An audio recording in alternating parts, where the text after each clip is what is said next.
Forget that. Fear me.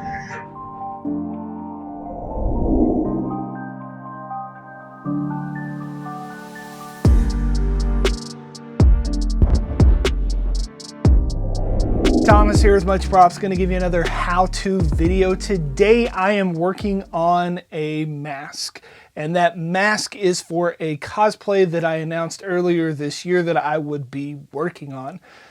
Currently I am doing the Viking Link cosplay, which is still in development. There's a lot of extra little pieces and things that have to go into it, but I thought why not go ahead and start the other ones as well. So today I'm going to start working on my Red Hood cosplay. I've got some ideas in mind, and I kind of want to have multiple options, in particular with the helmet. There are a lot of different versions of Red Hood's character's helmet, and I thought let's start with the easier one, which would be the half mask, the Outlaw mask, and that's where we're going to start. So today we are building the Red Hood Outlaw mask out of EVA foam, maybe with some lights. Let's get to building. Alright, let's get to building this Red Hood mask. If you're new to the channel, my templates are always free and linked in the description below. Download the pattern, print it out, and cut it out. Then trace it onto your materials. I'm using some 6mm EVA foam for my mask. Parts will have highlighted edges on them. Those are for angled cuts. Pieces also have sizes, which side of the mask it is, and along with names to help you out. The cover page explains what all the markings are, so make sure to read it before you begin.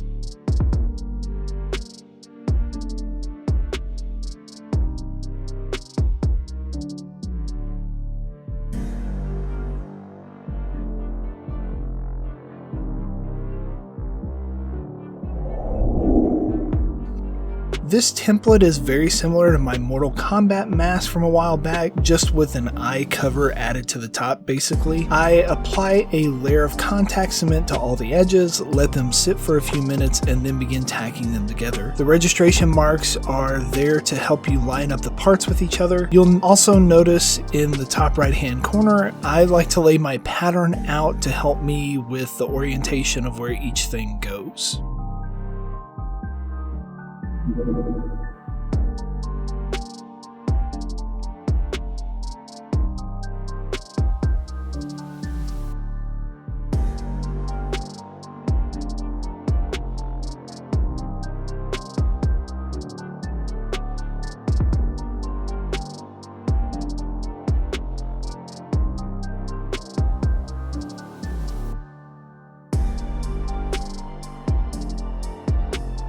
After I had it all assembled, I realized that the mask was a little too spread out, so I added a piece on the bottom underneath the chin to kind of help you pull it together. I didn't film it, but it's just an extra little piece, and it'll be obvious in the next scene how it and where it goes.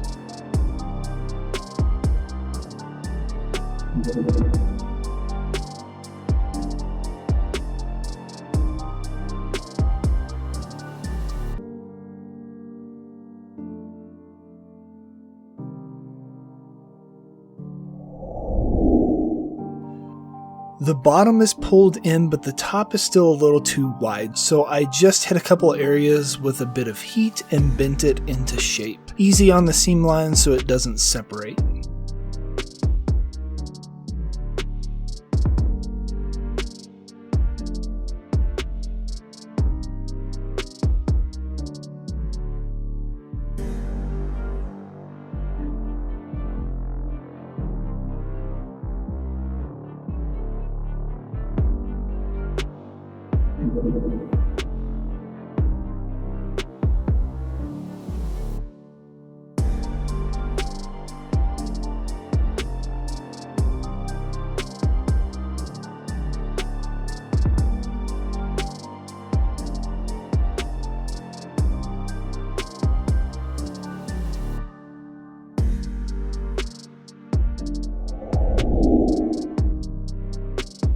I wanted to add some extra details to my mask, so I made these overlay parts to go over the holes in the chin. They're not necessary, I just thought it was a nice little thing to add, and it made mine a little bit more unique.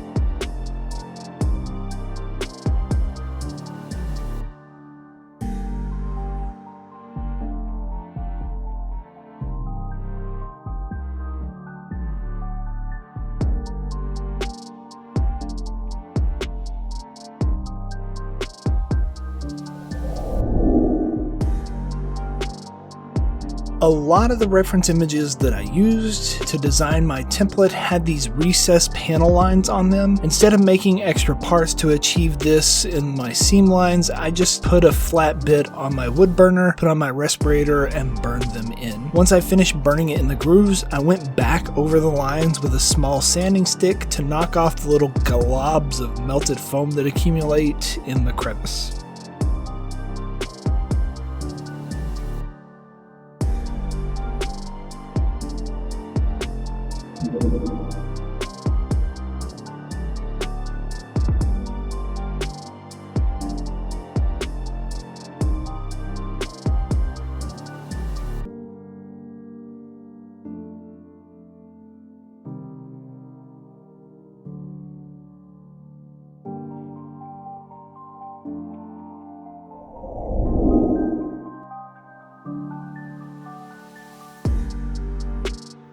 Two coats of Plasti Dip to seal the foam.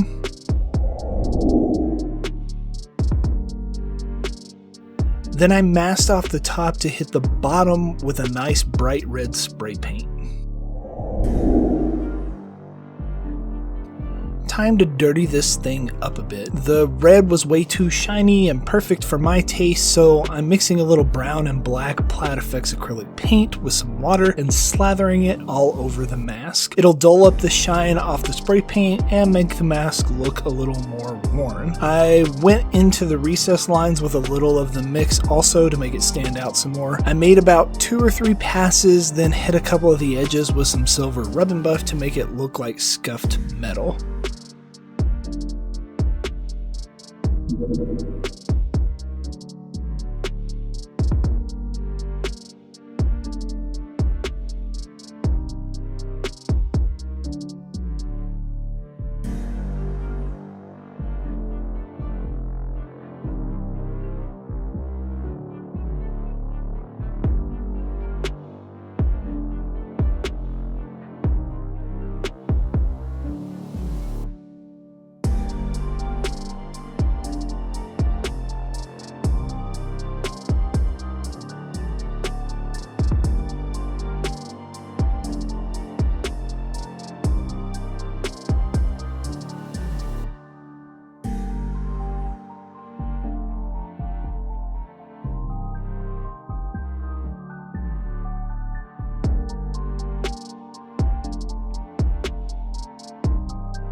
I got these light lenses on Amazon, which are linked on my affiliates page in the description. I also used these lights recently on my Predator mask and was super happy with how they looked, so I thought why not add them to this mask too. I super glued them into place, then to help reinforce the position and protect the wires, I've slathered this thing all up with hot glue on the inside.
The mouth area has plenty of room to hide my battery pack, so I just need to mount it in there in the front. I still wanted to be able to access and replace the battery, so I'm putting a little elastic strap in there to hold it in place. This is the same thing I do to put straps on my mask. The elastic gets sandwiched in between the mask and a small strip of foam on each side.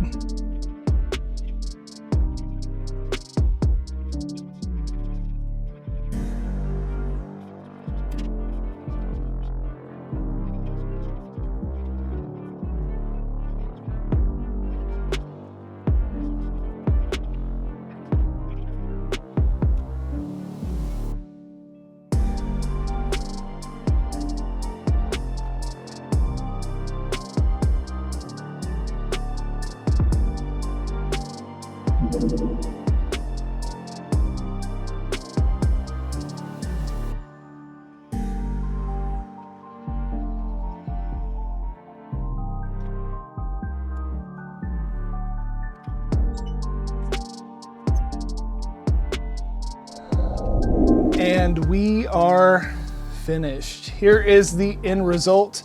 I think it turned out pretty cool, and even the inside isn't too terribly bad. I do fit relatively well in this, and because I placed the battery pack where I did, it allows my nose space to kind of go in between. But I think it's a definitely cool mask. But like I said in the beginning, I want to give myself options, so I'm probably going to build a full helmet also. I just thought I'd start with the more simpler one. But yeah, I do love those little insets that I got on Amazon. They're super awesome and they work really, really well. They are kind of hard to see through. You can see just a little bit, but definitely it does cloud your vision quite a bit when the lights are on. When the lights are off, you can see normal. But yeah, maybe you will try and make one of these yourselves and impress your friends with your ability to make something super awesome and make it glow and hopefully become a superhero in your spare time. Yeah. Maybe you'll get some. Yay! And inevitably, they're going to ask you, how'd you make that? You can give them one of these, tell them, much props. So I guess this is the start of yet another cosplay. Peace out.